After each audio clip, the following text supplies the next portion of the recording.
नंदीग्राम में ममता बनर्जी की हार को लेकर टीएमसी ने हाईकोर्ट का दरवाजा खटखटाया है।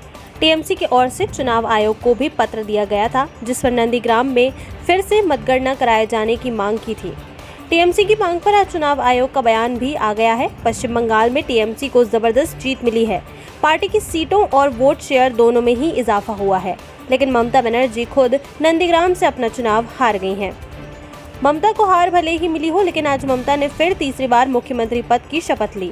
नंदीग्राम में वोटों की गिनती में ममता हार गई हैं, लेकिन वो ना तो इसे स्वीकार कर पा रही हैं और ना ही टीएमसी की ओर से फिर से मतगणना कराए जाने की मांग भी की गई थी, लेकिन चुनाव आयोग ने उनकी मांग को खारिज कर दिया था।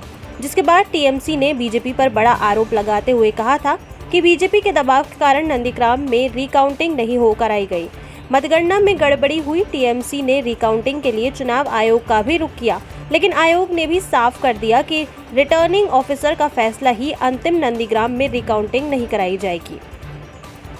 चुनाव आयोग की ओर से कहा गया है कि नंदीग्राम में गिनती खत्म होने के बाद एक प्रत्याशी के इलेक्शन एजेंट ने दोबारा मतगणना की मांग की थी, जिससे आरओ ने अपने सामने मौजूदा तथ्यों को देखते हुए मौखिक आदेश में खारिज कर दिया। इसके बाद परिणाम की घोषणा की गई थी। ऐसे मामले में अब हाई कोर्ट में ईपी दायर करने का ही विकल्प बचता है। यानी साफ है कि टीएमसी को यदि अपनी आवाज उठानी है तो उसे हाई कोर्ट जाना होगा और टीएमसी की ओर से इसकी तैयारी भी शुरू कर दी गई है। टीएमसी नेता पार्थ चटर्जी साफ कर चुके हैं कि नंदीग्राम के चुनाव आयोग को हाई कोर्ट में चुनौती दी जाएगी। टीएमसी की ओर से चुनाव आयोग पर गंभीर टेक।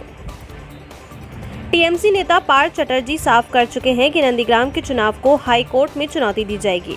टीएमसी की ओर से चुनाव आयोग पर गंभीर आरोप लगाते हुए कहा गया है कि चुनाव आयोग ने पूरे चुनाव में बीजेपी के एजेंट की तरह से काम किया था। अब ऐसे में अगर हाई कोर्ट टीएमसी की याचिका पर सुनवाई करता है और नंदीग्राम में फिर से चुनाव होने का आदेश जारी करता है, तो ये शुवेंदु अधिकारी और बीजेपी के लिए सबसे बड़ा झटका साबित हो सकता है। फिलहाल टीएमसी अभी हाई कोर्ट जाने की तैयारी कर रहा है। आगे क्या होगा, ये दिलचस्प होगा।